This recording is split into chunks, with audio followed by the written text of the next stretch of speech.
The hotel didn't wake me up. They were supposed to wake me up at 3:30 in the morning, and I woke up at 7:30.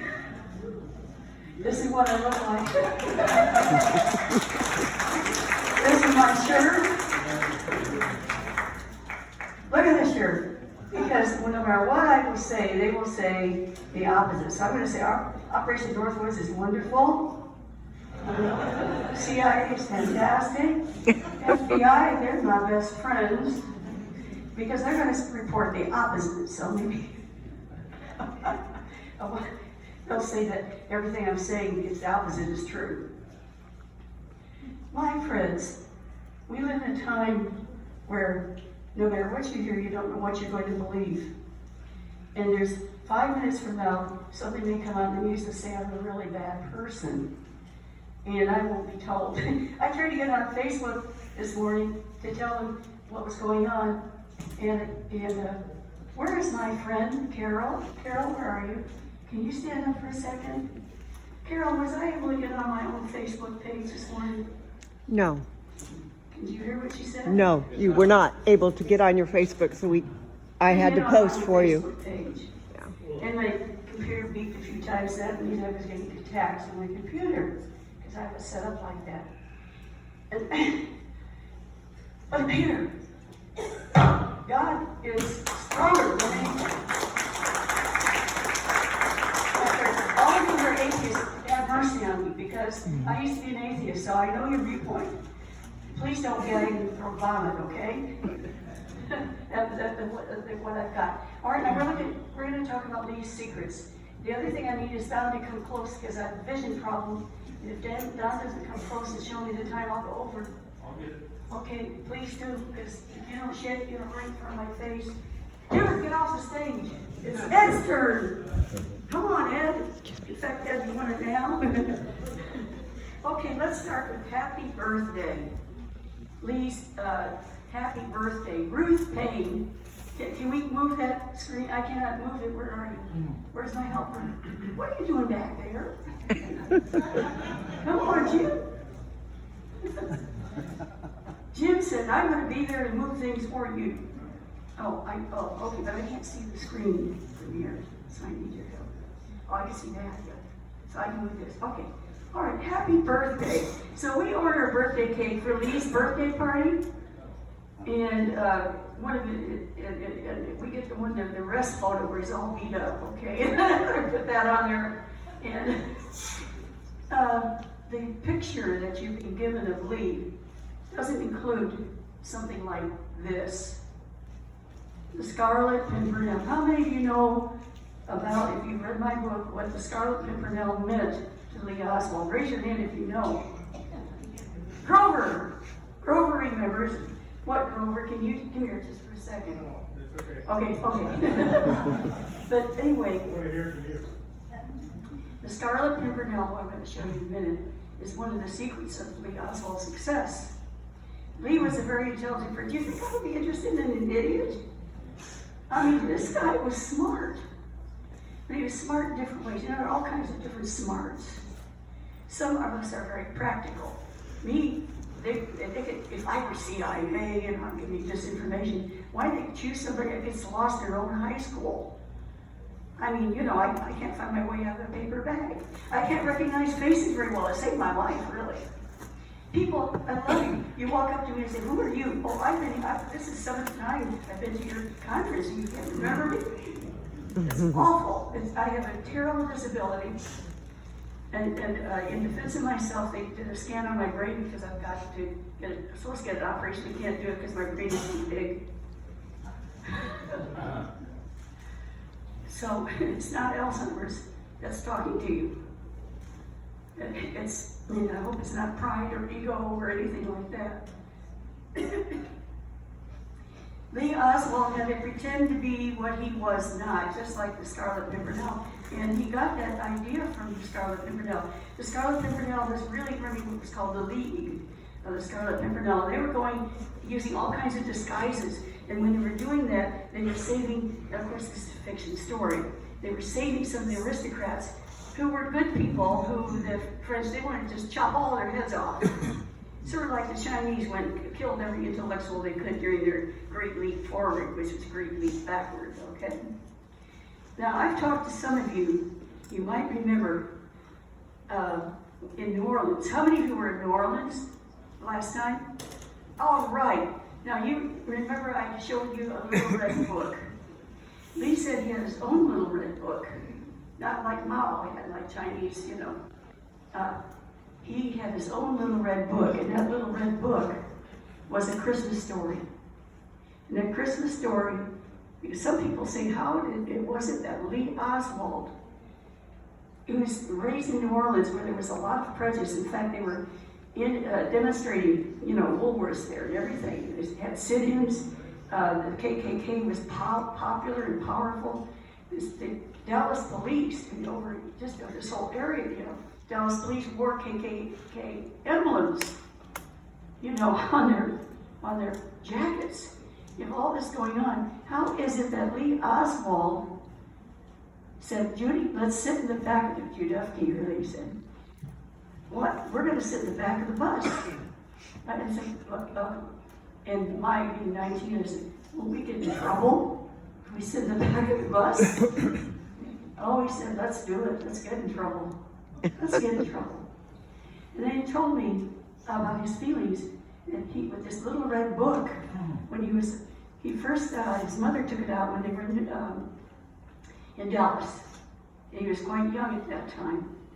He was living with his mom and all that.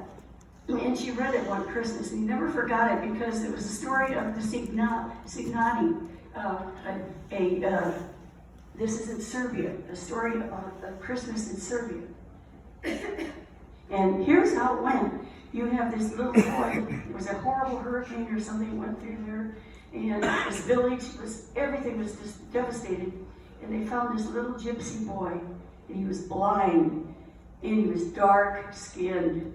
They knew he was cursed because of his dark skin, because he was of the Signati, the Egyptians who had stopped the Holy Family from getting food and shelter when they fled to Egypt. And that was the story.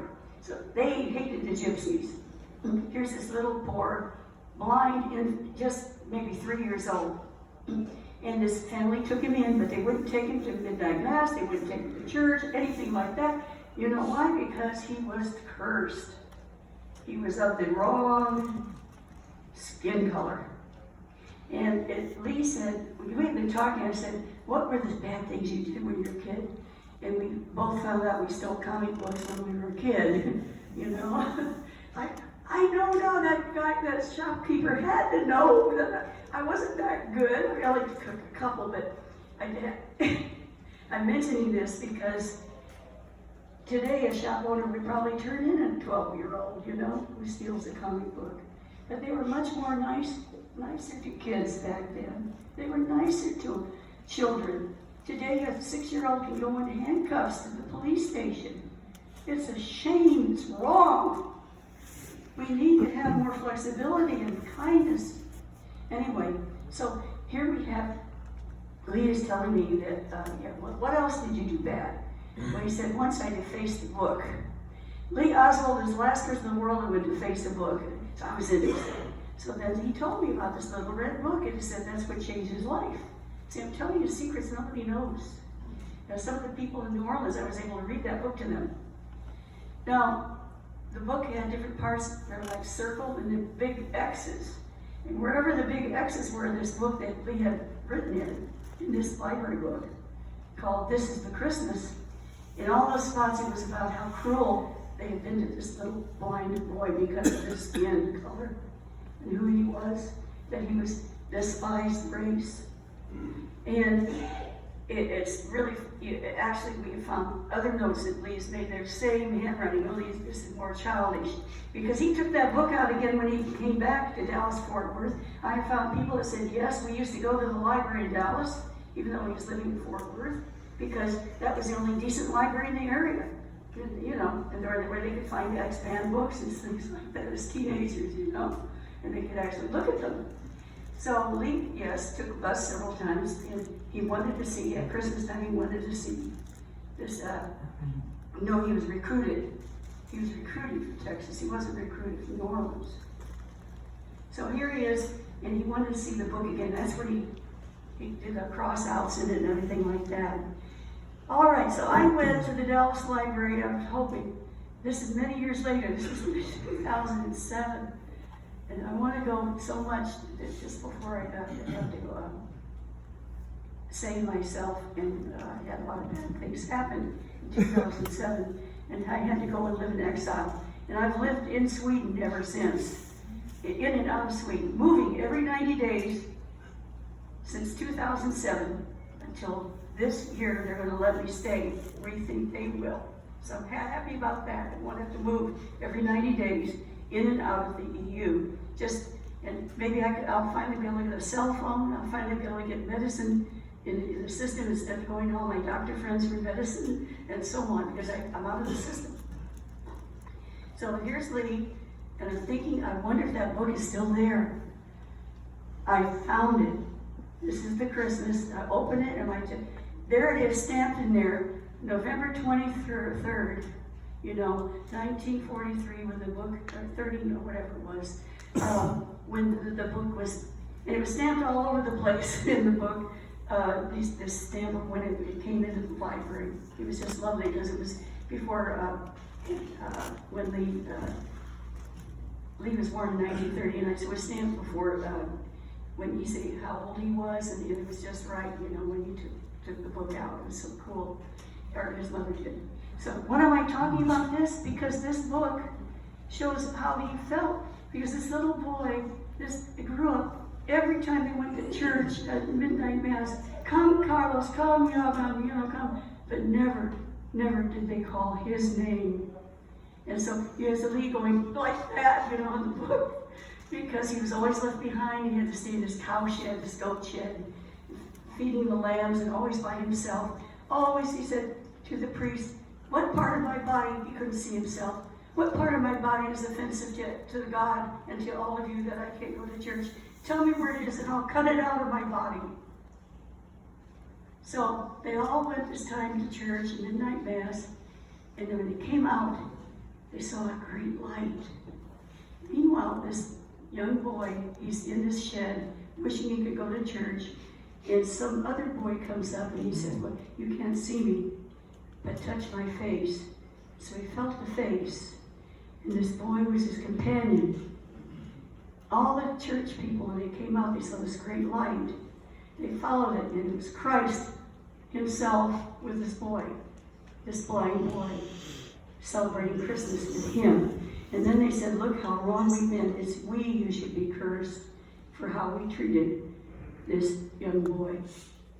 So what is the story? Lee realized from a young age that no matter what the color of your skin, everybody was important. And so that's one thing I want to share with you, because you're never going to hear that from anybody else. I got the book. I said, I got the book. I said, it hasn't been checked out for years. Well, when they have books that are unpopular, you put them on the lower shelf, then nobody can see them. They don't get checked out for more years. I said, if I give you $25, can I have the book? And they said, yes. And so I've got it. I've got the book. It means a lot to me.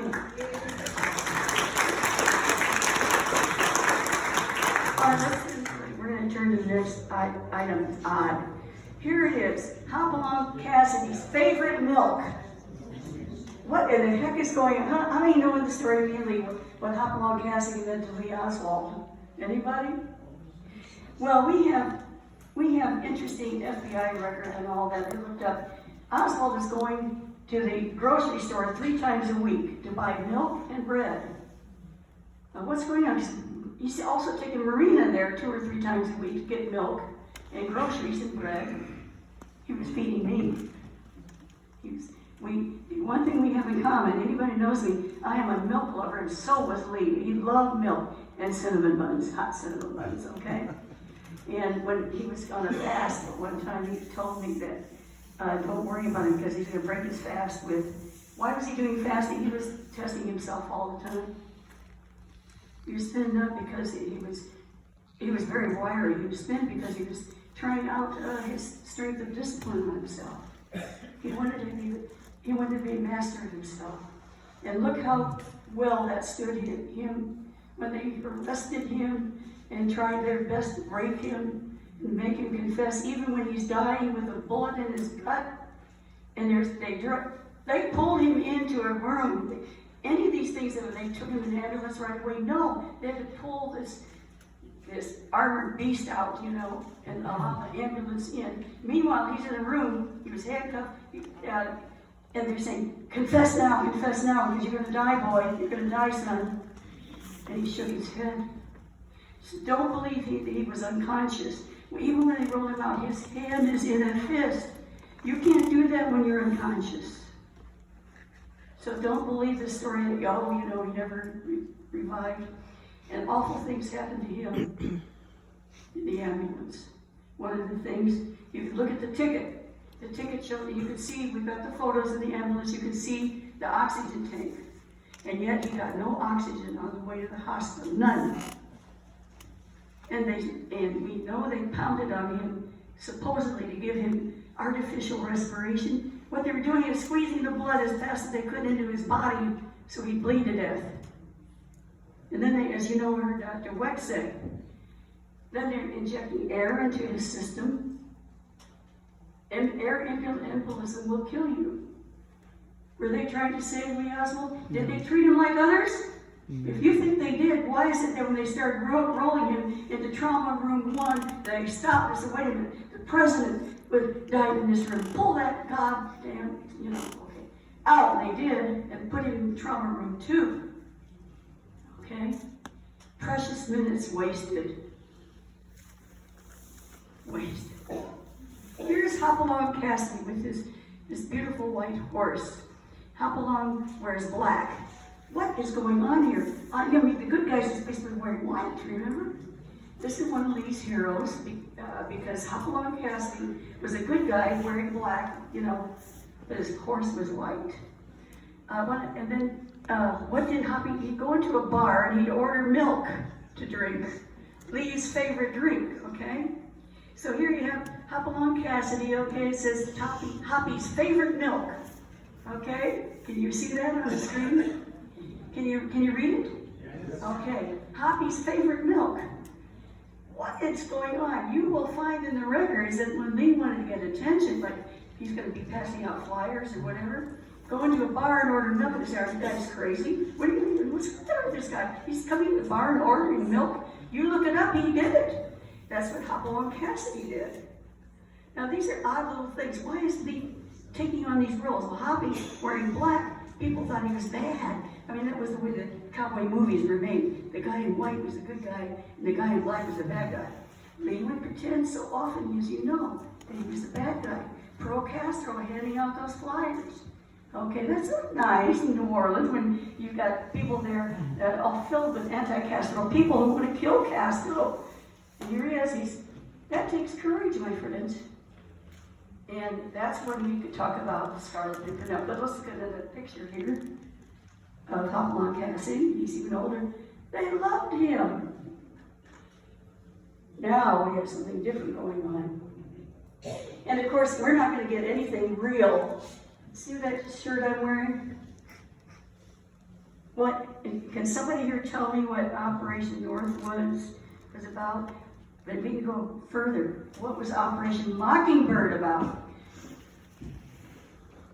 Yeah, William. It was about telling all the newspapers, like New York Times, Washington Post, anybody who didn't believe the Warren Commission was a conspiracy theorist. Now, I just told Judyth a little bit ago, they got the name from the street that's where you come out of Lode Field is Mockingbird Lane. On East Mockingbird Lane is Campese's. Yeah, of course, the guy from Campese's, Joe Campese, you know, he was the first one to visit Jack Ruby in jail. Oh, but he's just there to give him some food, right? You know, all right, anyway. But what's the point of what I'm saying? Mockingbird, Operation Mockingbird. It turns things around. When you see Lee handing out flyers, he's not pro-Castro. He's playing that game. It was a sting. I don't know whether some of you have heard me talk about this before. We gave you some flyers to teach you. How many of you read the, raise your hand to be honest. How many of you read the yellow flyer that was included in your package? Raise your hand if you read it. Or not, yeah, now, or before. Raise your hand if you did not read that yellow thing that we actually had to print and put it individually in the packet. Raise your hand if you haven't read it, be honest. All right, then you understand. You should understand that this was a scam that's going on to attract pro-Castro spies or people who like Castro so much in the city of New Orleans, where it's loaded with anti-Castro people. Why was he doing that? Well, you saw in the play yesterday, he was our protector. He was there to scout out and make sure that Castro, who was sending spies in, they're going to kill me, they're going to kill me, they're going to kill me, that they could report back and say, we're just going to discredit that group out by the Pontchartrain. We're going to say they're a bunch of idiots. You know, we're going to tell them we're going to get raped on that and so on. You know, there are a couple camps out there. Don't believe everything you read in Warren Commission. A bunch of baloney.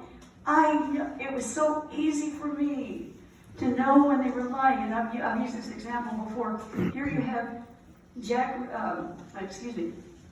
Riley Coffee Company, and a so-called witness who knew Lee Oswald. He said, yeah, he could lay back there smoking, you know, and just staring in the sky, you know, during the breaks. I just thought, you liar! Lee didn't smoke. He gave that up years ago so he could be clean CIA. You know, ONI. He gave up his drinking and his smoking so he could be, but they learned to pretend. Lee would take a bottle of beer, and by the end of the night it would be, you know, they think as many bottles of beer because he'd find a way to pour it out, and he'd pretend to be drunk, and he'd even vomit, pretending he was drunk. And he hadn't had anything to drink. He didn't drink. By the way, Jack Ruby didn't smoke. And by the way, Oxner's wife didn't smoke. We need to talk about Jack Ruby, which Dr. Wick did not mention. This lung cancer, where did it come from? When Jack Ruby didn't smoke. The only time he smoked, he asked for a smoke, and the police officer, he didn't smoke, is after he shot Lee. And he's desperate to know that Lee died. Because, as David Ferry told me, if he didn't make it, they were going to, he either got that man killed, or he would himself be murdered in a terrible way, such a terrible way. And you can go look up what the mafia does to people who don't obey them. Once he found out Lee was dead, he didn't want a cigarette anymore. He was fine. He didn't ever ask for. There were no cigarettes on his records or anything. He didn't smoke. By the way, he got a galloping lung cancer anyway. Oxner's wife didn't smoke. She got a galloping lung cancer herself. Oxner's wife died, and he married a beautiful blonde who was good friends with Richard Nixon. When they wanted to go on a trip for their honeymoon, and she didn't have her passport ready, so she calls Nixon's White House, and they issue a passport so that she and Oxner can go to Greece. Oh my gosh. All right, we've got to go fast. Only 10 minutes left. I did this to myself. I do this to others. So yeah, she was caught in here. So thank you. Well, at least it wasn't caught in this trap. Okay, so Cruz.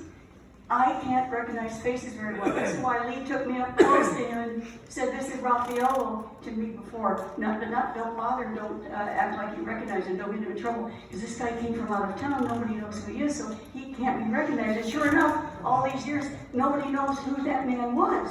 That's how good they are in doing this scam. So Lee is Rodney Cruz. It was him. I had to go look at him up close. I'm not supposed to say a word, just pass by and take a good look.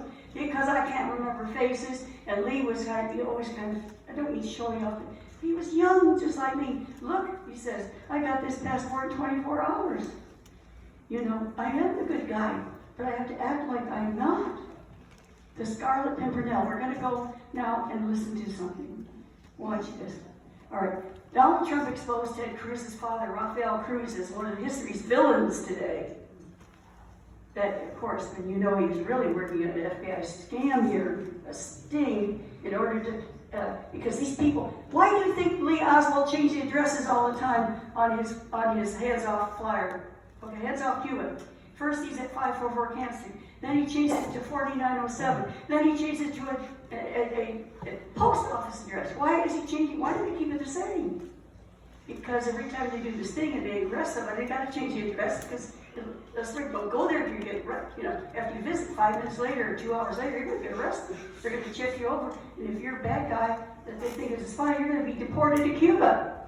So they change it. That's why changing the address. There are so many things that people don't know, and I want you to come to me, talk to me, ask me questions. I will tell you. If I don't know, I will tell you. All right, now better go quickly. I want you to hear. Okay, so. What do we get in Wikipedia? I'm going to go here. Oh, here's the pictures. Trust me, it is the same guy. It is. And they can go hang me now. It's never changing. Okay, that's what they did then. Is oh boy, they were both going to kill Kennedy. So they twisted around, you see, because of course Lee's still the bad guy after 50 years, and of all the people know better. All right, let's go. Can we do the YouTube, please? Because I can't make it go. No, not with my eyes. These can go much faster. And look how cute he is. I get to be near some big, real cute.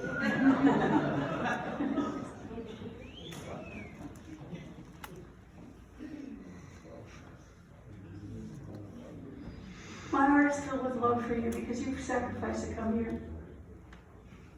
You care. It takes only a little yeast to make a whole loaf rise. That's what Jesus said. You're the yeast. And they can't get rid of you. Once you get that yeast in that bread, you can't get rid of it until you bake it. Until you're dead, they can't stop you. Okay, is it coming? Okay. Now, Scarlet Pimpernel, some of you tonight, I have to admit that the movie that we asked for, Camelot, it has not come. And here we have so many people filled. The speaker's dinner is filled to the brim. We had to add 20 more seats. That's money. Understand that the meal you're going to get tonight, if you're in that, we don't make any money for that. You can look at the books. We're paying more for the ticket than you are for the meal. Because we love you. Okay, you get it? Please make it go. Please. In the wake of the Kennedy assassination, the Dallas police, on the one hand, they're committing all of the resources to try to solve the crime. On the other hand, they were remember I said about self-discipline? Tsunami of reporters.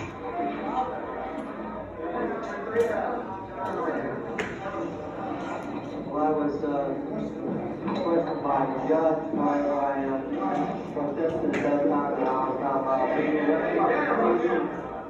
In bringing Oswald How would you like back, to they be were surrounded doing with something this? that you would never see happen today. But they were trying to cooperate with the press with the understanding that there would not be questions shouted at him. No, I have not been charged with that. In fact, nobody has said that to me yet. The first thing I heard about it was when the newspaper reporters in the hall asked me that question. You have to.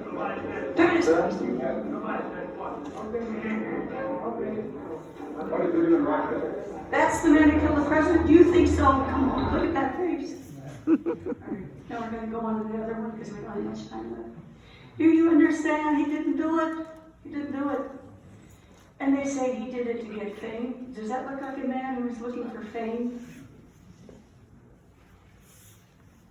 He knew then how bad it was. He knew he would be accused. He knew he was probably going to die.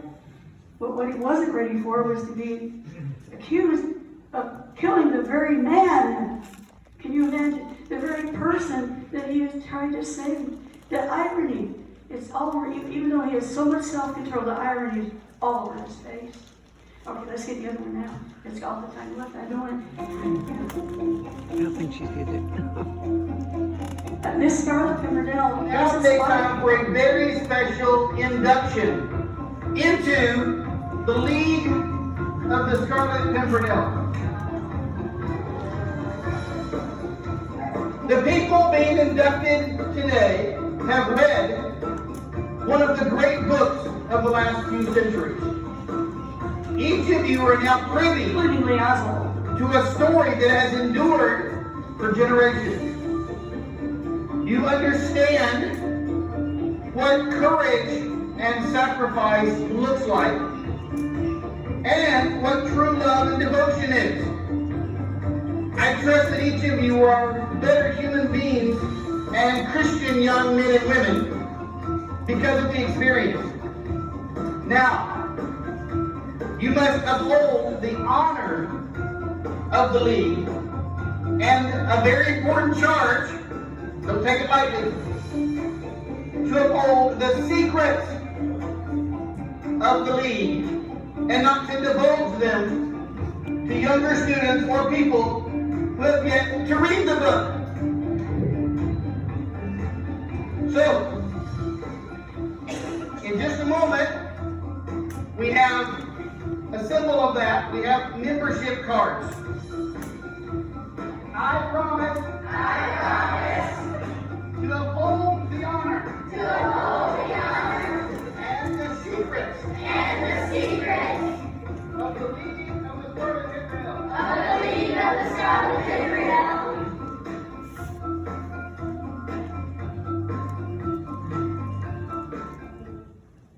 Now, do you understand the power of the Scarlet Pimpernel and have Lee Oswald? Because the Scarlet Pimpernel would pretend to hate and be right and loved watching guillotine go down and cut off heads. And yet he was rescuing them. The Oswald posing. He said, the Scarlet Pimpernel say, he's a highly intelligent man. He's got these devoted people working with him. He's working with this league. It's in secret. And yet, to the outside world, he looks like a very bad man. So Scarlet Pimpernel saving lives, and yet he looks like the enemy. I'm telling you, he wasn't. He's the most wonderful man, if you only knew him. And I bet my life has been spared to tell you. And I'm going to cut this short so other people can speak, but if you want to talk to me in private, and come and grab me and say, let's talk for 5 minutes. What is your question? I will tell you the answer. I've kept it all in my heart. God bless you all. Thank you for coming.